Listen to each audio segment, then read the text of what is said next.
Hello, church. How you guys doing? My name is Steve Lafrance, and tonight I get the honor of doing the midweek lesson. It's a follow-up to the Sunday message John gave this past Sunday. Just be real. You know, this was a study on the Sermon on the Mount where Jesus talks about giving oaths and letting our yes be yes. And so we're going to do a recap today. Hopefully we're able to glean some more from this and really put it into practice.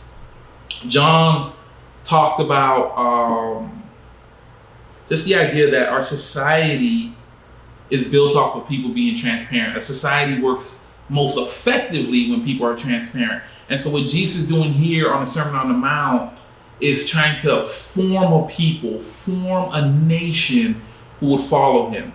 You know, that's what the kingdom of God is. It's different people from different nations and different ages coming together to be a new humanity. And so with that being said, let's go to Matthew chapter 5, beginning in verse 33. Again, you have heard that it was said to the people long ago, do not break your oath, but fulfill to the Lord the vows you made. But I tell you, do not swear an oath at all, either by heaven, for it is God's throne, or by earth, for it is his footstool, or by Jerusalem, for it is the city of the great king. And do not swear by your head, for you cannot make even one hair white or black. All you need to say is simply yes or no. Anything beyond that comes from the evil one. So Jesus lays out to the people in the church, to us, his followers, that we need to be a people of integrity. We need to be a people who just let our yes be yes, which is so difficult in this world filled with exaggeration.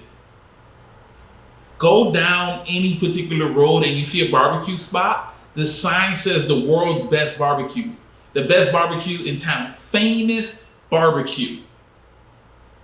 Go to the pizza shop, same exact thing, world best pizza, famous pizza. We don't have a society that says, I'm the pizza shop up the road. You're close enough, you might as well come in.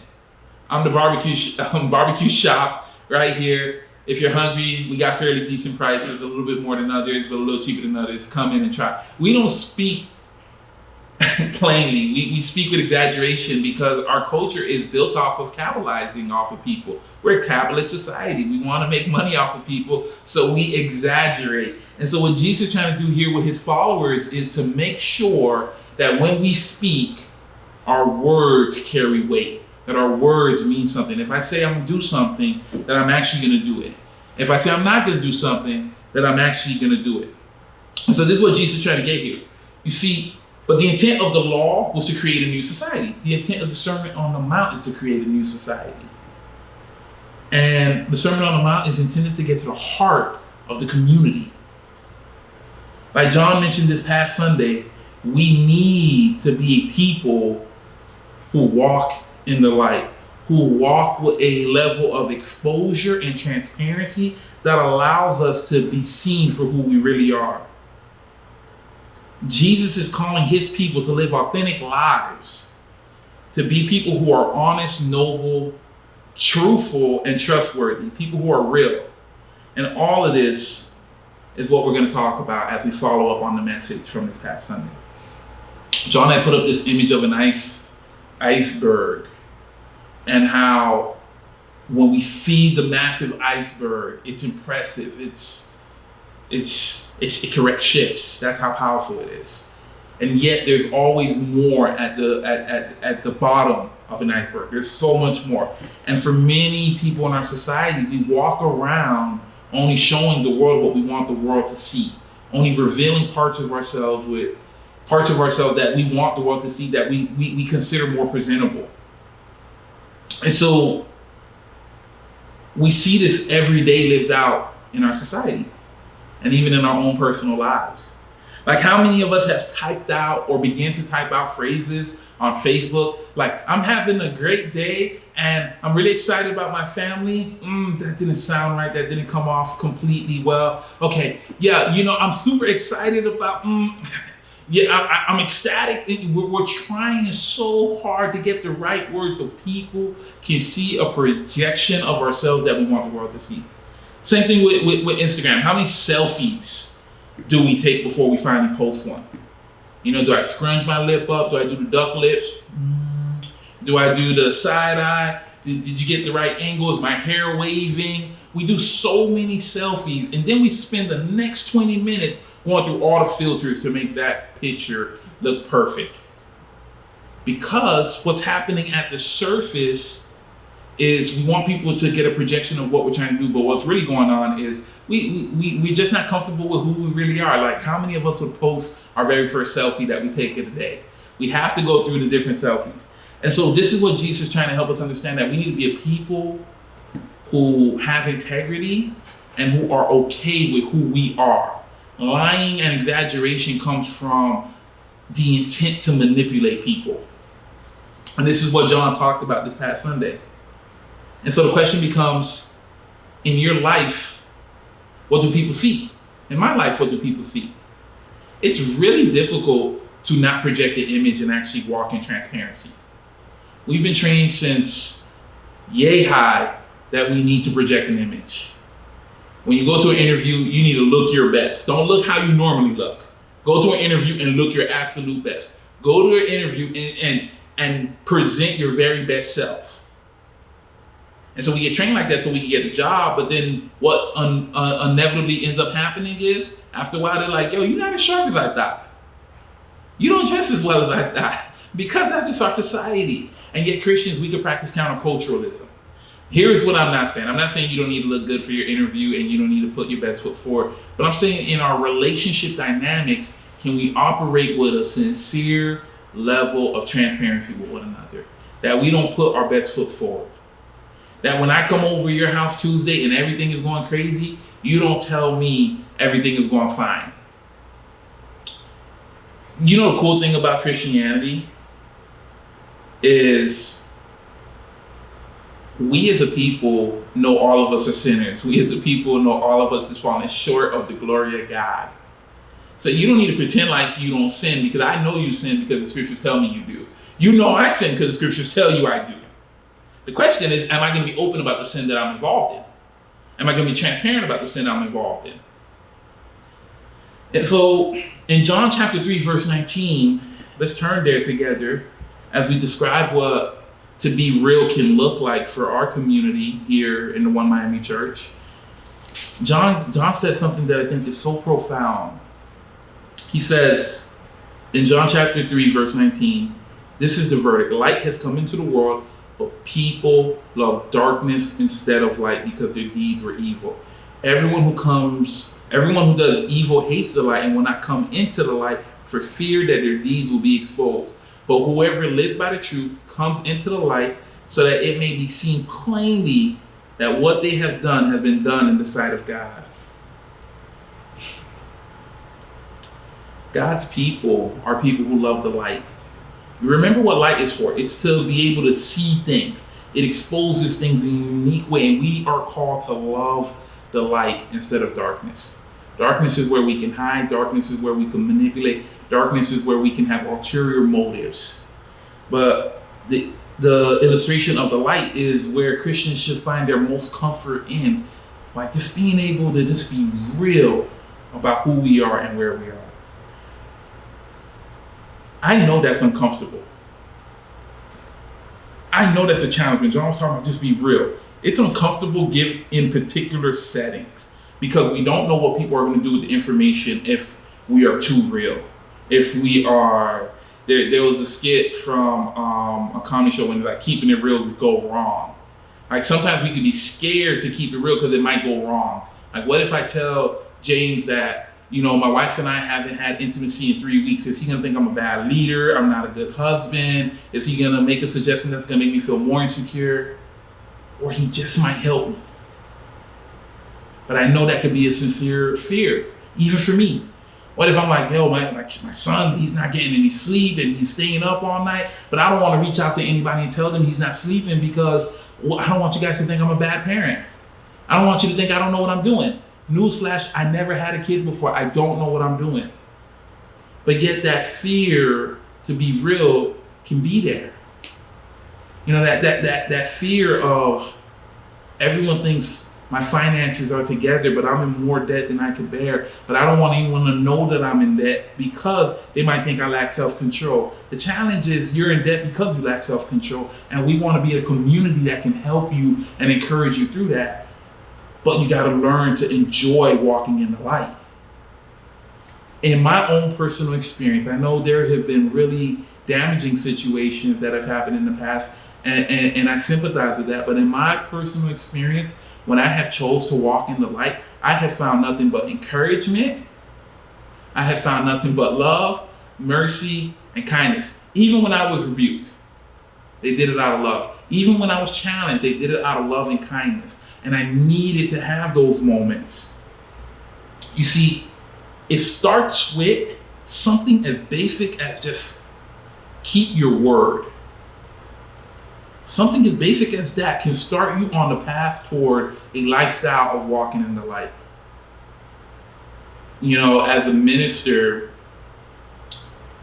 in some settings, it's so easy for me to walk in the light. It's part of my job. I can tell you about my sin and everything else. But there are times as a minister where I could go to one of these conferences and, you know, I'm feeling good about what we're doing in, say, my ministry, the youth and family. I'm like, oh, I'm feeling good about that. It's going great. And then one brother gets up there, 100% of our teens became disciples last week. It was so amazing. And another guy's like, 99%. And I'm like, And it says, Steve, so how's it going? What's going on? My everything's going great. Instead of just being like, wow, I'm so inspired by what you guys are doing. Can you help me? That temptation can come up to like, oh, I don't want them to think I'm not effective. I don't want people to think I don't know what I'm doing. Instead of being like, wow, God has blessed me with an opportunity to see others ministers who are super effective in what they do, and let me see if I can imitate them as they imitate Christ. But I have to fight really hard to understand that God knows who I am, God knows my situation, so there's no reason for me to hide anything. No reason for me to manipulate anything, but really to appreciate God's unique body in that way. That's one example from my life, but I think it happens in all of our lives. At the workplace, someone has gotten a promotion, and you can feel that insecurity, and someone asks you, how you feel about Joe getting a promotion? And you're like, yeah, you know, I'm not even worried about that. I love my situation. Instead of saying, hey, Joe, I want a promotion as well. What did you do? How did you get there? But it takes us walking in the light instead of having those false pretenses. Or those pretense, rather. And so what John ended up talking about, which I thought was really important, is he said, an exact quote from his sermon, he said, who do I really know and who really knows me? Who can I trust and who can trust me? Who am I really and who are they? How can I really love someone and who can really love me? These questions, it doesn't come to our mind all at once, but we make these decisions subconsciously as we're communicating with one another. As my relationship with Julian grows, trust me, I had nothing from Jules, man. Even if I tried to, she has a way of figuring things out. But there's other people I'm like, I don't know if I want to get open about that. I don't know if I should share that. I don't know if instead of just being like, well, if they have enough interest to be concerned about what I'm up to, then let me walk in the light here. Let me practice this radical transparency with this person. They just might be able to be encouraged and encourage me along the way. You see, a hypocrite, as John mentioned, is an actor. Someone who walks in and thinks everything who's portraying an image. Churches, for as long as I've been around at least, have long been known to be called hypocrites, actors, people who are portraying a certain lifestyle, but living a different way. That should not characterize God's people. And I think our church, I haven't been to any other church, let me just say that, that's my disclaimer. But I think our church does a phenomenal job of walking in the light and not being hypocrites. But I think there are some areas that we can start to grow in. I think there's areas that we can get encouraged in because we know fruit will come from it. I think, guys, we need to be a little bit more forthcoming about our spending habits. We need to be real about that. Debt is one of the leading causes of divorce. Some of you are probably in an argument right now with your spouse because the spending has gotten out of control and you need some encouragement, and I would encourage you to go get that encouragement. Go get the help. We want to help. I know for a fact whoever you turn to, or at least I feel strongly, whoever you turn to isn't going to judge you. They're going to be like, hey, I want to help you. Let's make the right decisions so that we can strengthen your financial situation. Another area that we need personal accountability in is the area of our children. That's a touchy subject. I know, like, I can imagine the exposure there. You know, like, you just feel like, what are they going to say about me? What are you guys going to think about me? What is my child going to say about me? You know, not everything my child says is accurate. Just because they say it, I would hope you would trust that if you're entrusting that information, most of us are filtering it through the lens of what we see in the scriptures and what we understand, and we're using our common sense as we work with you and your family. I think the other area we need personal accountability in is, I know we're in the COVID period and that's just where we are, but I'm thinking more when we exit this period, is personal evangelism. That is an area that's like a muscle.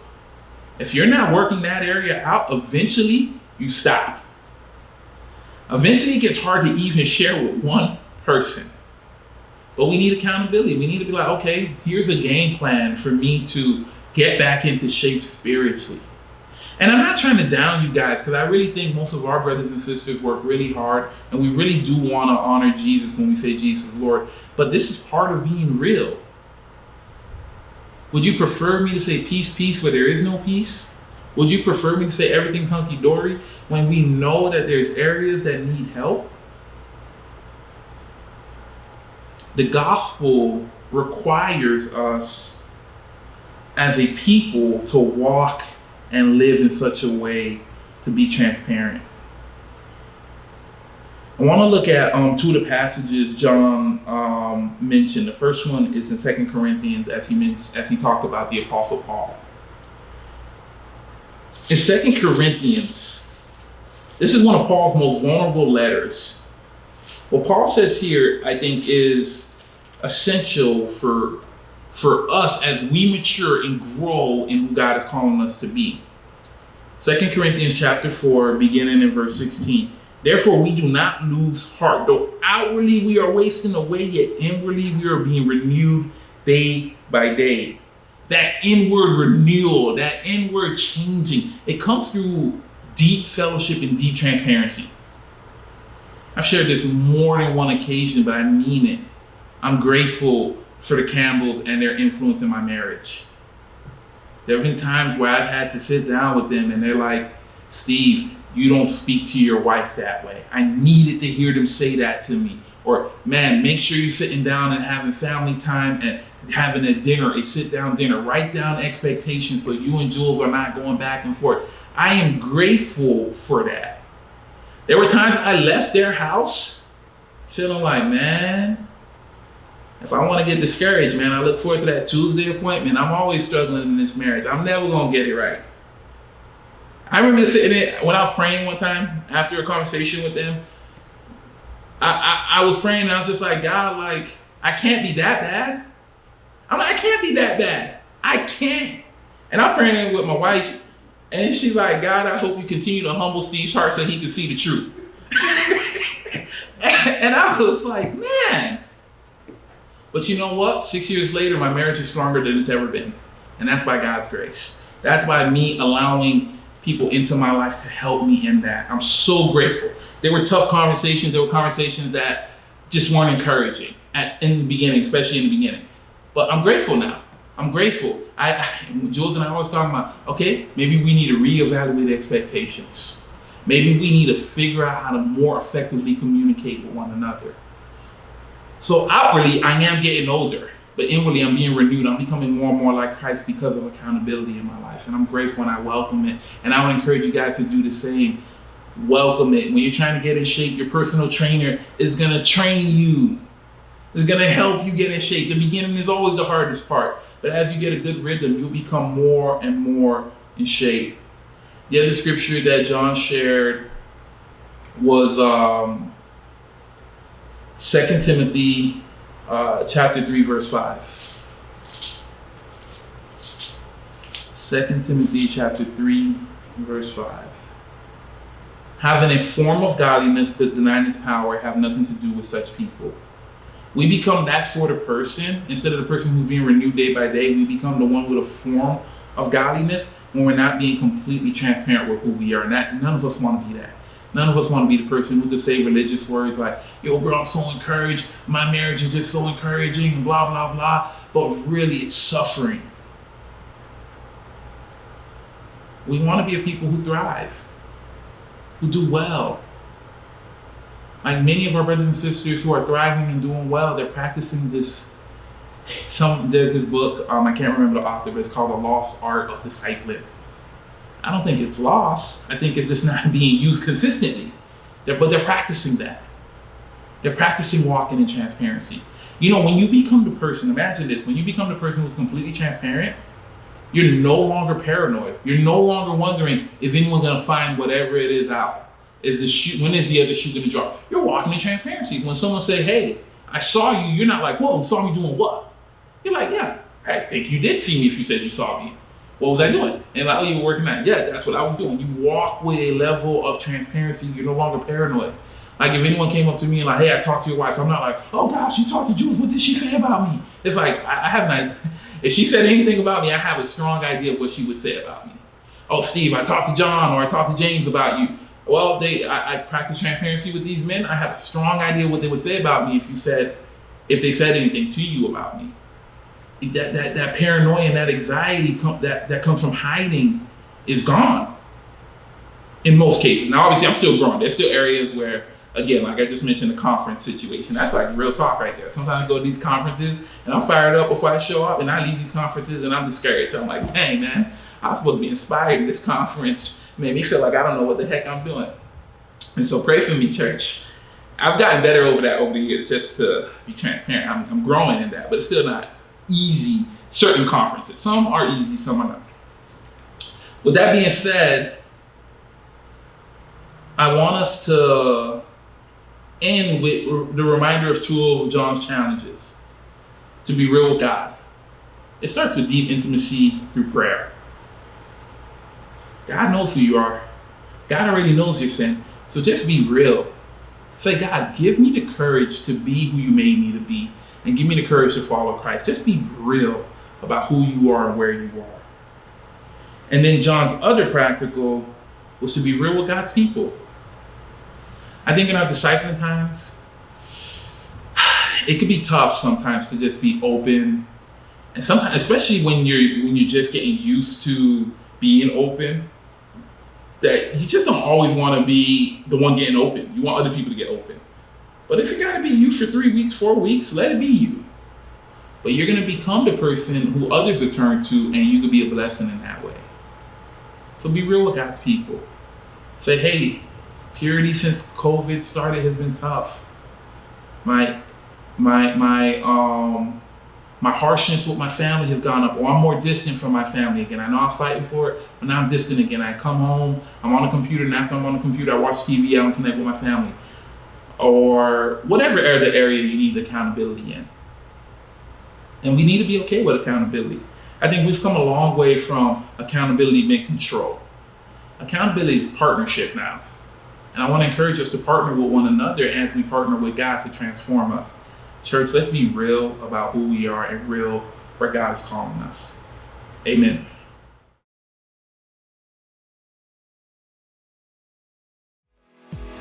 Hey, well, Miami family, thank you for watching our sermon. Don't forget to like, subscribe, and share this. Also, hit the bell icon to get updates whenever we post our latest video. Love you guys.